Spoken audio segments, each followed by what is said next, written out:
अभी pre monsoon की शुरुआत ही हुई है और गुरुग्राम जलग्राम बन चुका है।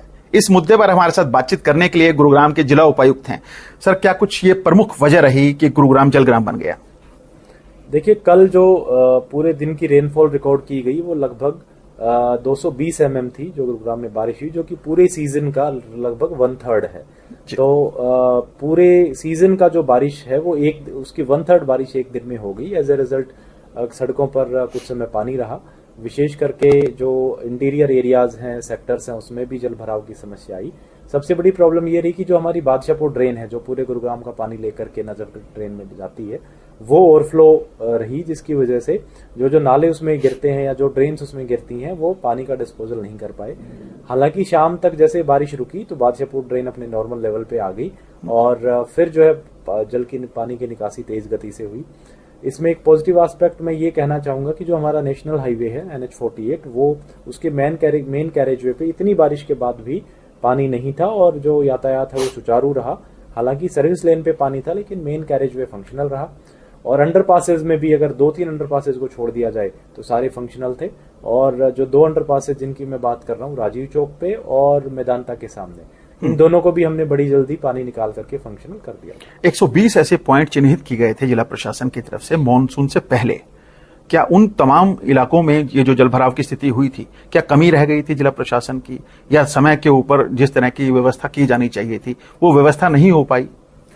इसमें जो 120 में से ज्यादातर पॉइंट्स पे जो है इस बार जलभराव नहीं हुआ, लेकिन जो मुख्य पॉइंट्स हैं, जैसे फॉर एग्जांपल सेक्टर 10 और 10A है, इसमें चूंकि GMDA की ड्रेन बनाने का कार्य प्रगति पे है लेकिन पूरा नहीं हो पाया और एक बड़ी ड्रेन है जो इस पानी को नजफगढ़ ड्रेन तक लेके जाएगी।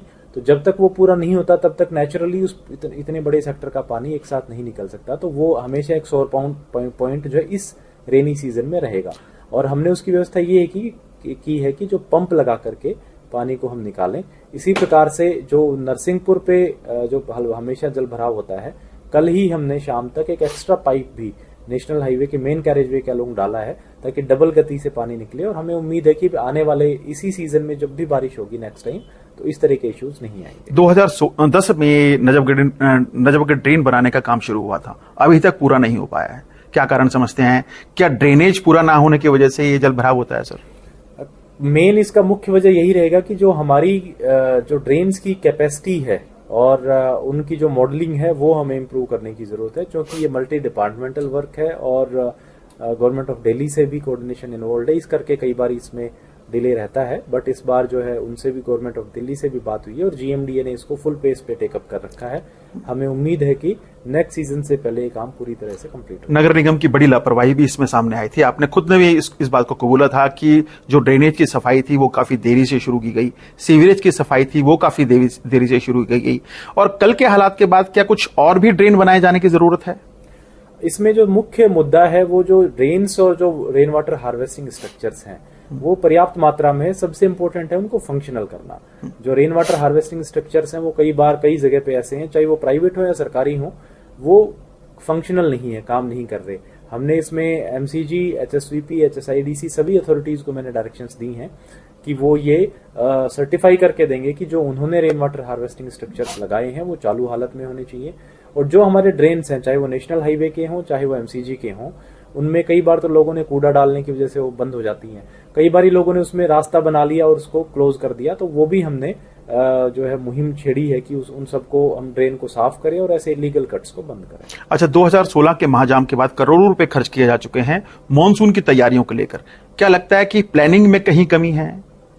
आई थिंक प्लानिंग की बजाय एग्जीक्यूशन है, उसमें हमें थोड़ा और काम करना पड़ेगा। और जैसे मैंने कहा, विशेष करके अगर हम ये ड्रेन्स और रेन वाटर हार्वेस्टिंग स्ट्रक्चर्स अगर फंक्शनल कर लेते हैं तो इस तरह की दिक्कत नहीं आएगी। सुभाष चौक इलाके के अंदर बाढ़ जैसी स्थिति थी, पूरे सोहना रोड के सर्विस लेन पर बाढ़ जैसी स्थिति थी, और सेक्टर 56, सेक्टर 57 के इलाके में, सेक्टर 47 के इलाके में बाढ़ जैसी स्थिति थी। आप खुद मौके पर गए थे। क्या कुछ उसके बाद निष्कर्ष निकाला जा रहा है? क्या कुछ प्लानिंग की जा रही है कि अब अगर बारिश हो तो जल भराव जैसी स्थिति का सामना न करना पड़े? सुभाष चौक पे मैं इनफैक्ट खुद गया था और बिल्कुल वहां 2-3 फीट पानी था। हालांकि वो जैसे ही मैंने बताया बादशाहपुर ड्रेन का लेवल कम हुआ, क्योंकि सुभाष चौक का जो पानी है वो बादशाहपुर ड्रेन में के थ्रू ही जाता है, निकलता है। अब चूंकि बादशाहपुर ड्रेन खुद ओवरफ्लो हो रखी थी तो इस करके वो पानी नहीं निकला, लेकिन उस पानी को के लिए GMDA ने जो SPR है पूरा, उसके अलोंग ड्रेन बनाने का भी काम चला हुआ है, जो कि मेरे ख्याल से 3 से 4 महीने में पूरा हो जाना चाहिए। उसके बाद सुभाष चौक और उसके आसपास का एरिया है, वाटिका चौक है, सेक्टर 47 है, उन सारे एरियाज के में जल भराव की प्रॉब्लम नहीं रहेगी। हर साल आप ये कोशिश करते हैं कि इस मॉनसून के अंदर जल भराव ना हो, वाटर लॉगिंग जैसी शर्मनाक स्थिति का सामना ना करना पड़े, लेकिन करोड़ों रुपए खर्च भी किए जाते हैं। लेकिन क्या कारण समझते हैं सर? क्या जिस तरह की प्लानिंग की जानी चाहिए वाटर लॉगिंग को लेकर, उस तरह की प्लानिंग जिला प्रशासन की तरफ से नहीं की जा रही है, या फिर मौसम जो है वो लगातार परीक्षा ले रहा है जिला प्रशासन की? देखिए, इसमें कल तो मुख्य वजह ये रही कि एक दिन में एक्सेप्शनली ज्यादा बारिश हुई।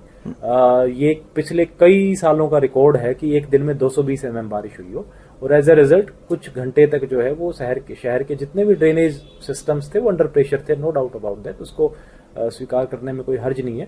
लेकिन पॉजिटिव एस्पेक्ट ये भी था कि जो टीमें थी हमारी वो फील्ड पे थी, और जल्दी ही जैसे बारिश रुकी लगभग 5 बजे के आसपास, 7 से 8 बजे तक लगभग सारे अंडरपासेस, सारे सड़कों से पानी उतर करके और चीजें फंक्शनल हो गई थी। आगे हम कोशिश करेंगे कि ये जो रिएक्शन टाइम है 3-4 घंटे का, इसको और कम करके हम लेस देन 1 आवर लेके जाएं, ताकि जैसे बारिश रुके उसके आधे घंटे के अंदर अंदर, 1 घंटे के अंदर अंदर सारी चीजें नॉर्मल हो। जिला प्रशासन ने दावा किया था कि मूसलाधार बारिश के दौरान तमाम नोडल अधिकारी मौके पर रहेंगे, तमाम साजो सामान वाटर लॉगिंग जैसी समस्या से निपटने के लिए लगाया जाएगा। लेकिन जब हम कल मौके पर पहुंचे तो कोई अधिकारी वहां पे मौजूद नहीं था, नगर निगम का कोई अधिकारी मौके पर मौजूद नहीं था, जीएमडीए के अधिकारी जिनकी रिस्पॉन्सिबिलिटी बनती है वो वहां पे मौके पर मौजूद नहीं थे।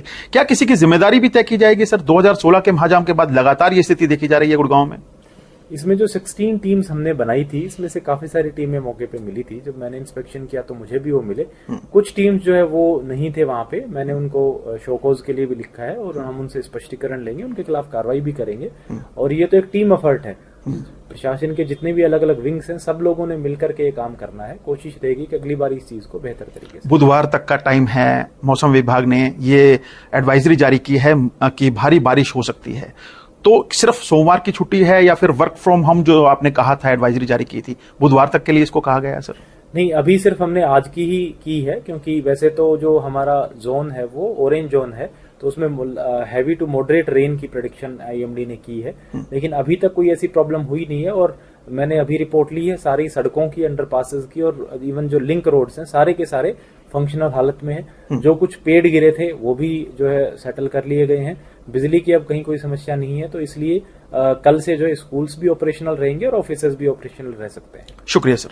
तो यह हमारे साथ गुरुग्राम के जिला उपायुक्त निशांत कुमार यादव थे, जिनका कहना है कि अधिकारियों की जो नियुक्ति की गई थी और जिन्होंने लापरवाही बरती है उनको शो कॉज नोटिस जारी किया जाएगा, क्योंकि पहले ही नोडल अधिकारी तमाम ऐसे पॉइंट्स के ऊपर जो चिन्हित किए गए थे जल भराव जैसी स्थिति को देखते हुए, वो अधिकारी वहां पे मौके पर मौजूद नहीं मिले डीसी साहब को भी, और उन तमाम अधिकारियों को शो कॉज नोटिस जारी कर उनकी जिम्मेदारी को तय किया जाएगा। कैमरामैन जितेंद्र शर्मा के साथ नीरज वशिष्ठ, गुरुग्राम।